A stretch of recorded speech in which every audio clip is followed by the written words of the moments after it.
Di pa? Hindi po. Wala Di din pa po kung ano. Likod. Okay. Anong masakit sa atin, sir? Na sir, na Galing Bicol. Ano nangyari sa'yo?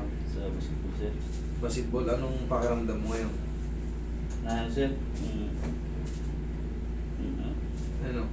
Sige lang, huwag kang mataranta. Tanda lang. Alay.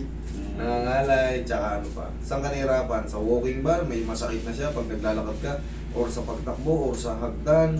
Saan ka nahirapan? Pag upo? Pag tayo? So sir, pag ba ano yung ano ba Sige, Hindi kasi relax ka lang. Tagalog.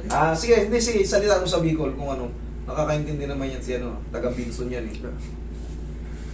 yung gano'n masamang bagsak sir yun na May sumasakit, pati madali siyang bumigay. Okay. Ano mo takot na nagkakanta bulol-bulol ka eh. Sige, ikaw dyan. Alam mo kung bakit yung tinatanong ng gano'n? Siyempre, dun sa assessment ko sa inyo, kabisado ko naman yan, dun na ako makakapag-decide kung baka may putol na ACL ka. Siyempre, depende yan sa sasabihin mo sa akin. Pag sinabi mo sa akin, pag tumayo ka pa lang, umaano ka na kaagad, hindi naman sir. yun nga. Pag ano, Kaya nga tinatanong kita, depende rin sa sagot nyo yan sa akin. Sa pag assessment ano na lang yan, sir, pag yung aling ano lang. sa assessment na yan, doon ko na matatantya kung gaano kalala yung ano. Okay, higawan. Pero sa'yo naman, hindi pa naman ano, kahit pa paano eh, nag-negative ka sa severe moment sa ano.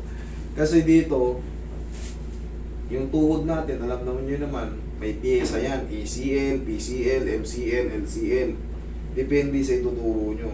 Pero kung yun nga, siyempre, sa pagtatanong ko sa inyo, Sumasakit dito. ayan, dito anong part na to? MCL yan, dito. Dito MCL. Dito sa likod, PCL. Pero pag ang palibot na yung masakit dyan sa loob, ACL sa loob, ACL. Okay? Yung iba kasing tuhod na igaganon na nila, kasi putol na yung ACL. Usa na nilang nilalaro. Pag ganon na yung tuhod nyo, naku, huwag nyo nang ilaro. Magdidire-diretso yung putol yung tuhod nyo. Mahirap yun sir. Diretso na. Madidislocate. Madidiretso hanggang sa madamage na lalo yung mga iba pang ligaments. Pero ito sa'yo, dito yung sumasakit, pinutin ko to. Yan. Hindi yan sumasakit sir. Saan yung banda? Sumasakit. Dito. Nung una. Dito. Okay.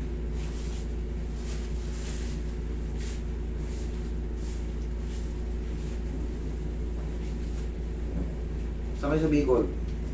Sa ano kami sir? Sa Lagunoy. Lagunoy? Lagunoy. Lagunoy.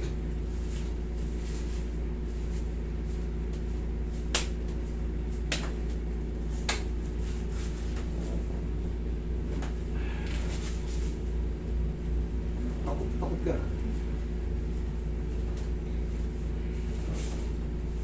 Hindi naman masakit yan eh. Alam niyo anong masakit? Frozen shoulder. Pero itong mga tuhod, maliban na lang kung magang-maga tuhod. Kung takil ito. Pero kung hindi, wala, para ka lang ano yan. Nag-i-enjoy. Masakit ba? Hindi naman. Para ka lang dyan ano. Para ka lang yan nagpapahinga. Kailangan lang natin yan, mayanig-yanig yung tuhod nyo kasi dumudulas naman yan.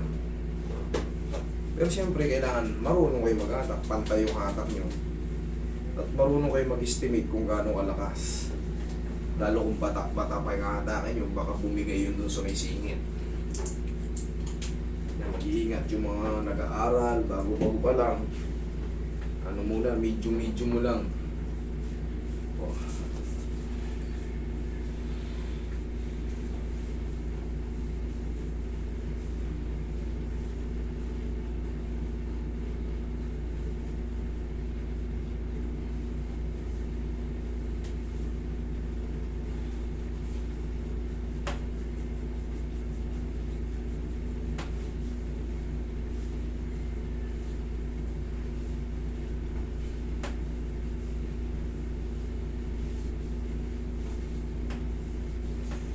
Pag sa sarili nyo naman, kunyari, nakatapa kayo ng hindi maganda, alanganin, para bang, uy, gumanon yung paa nyo, yung iba.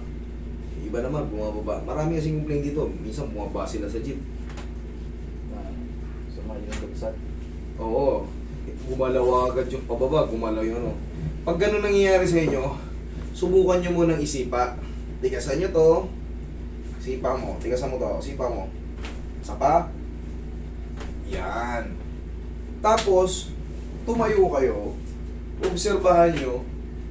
Ba nawala? Okay na. Pero kung meron pa, gaano kalit? Ito, tigasan. O, lakad ka. Tignan mo. Sige mo.